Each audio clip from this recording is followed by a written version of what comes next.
The AQUAclamp is a range of clamps designed to fit on pipelines and tubular members. They range from the small to the large. The clamp is designed to be dropped over a tubular member or a pipeline.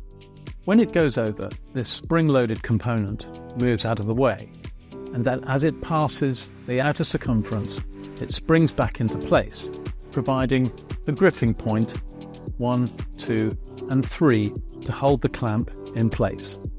Once the clamp is positioned, it can be tightened using this diver or ROV operated handle.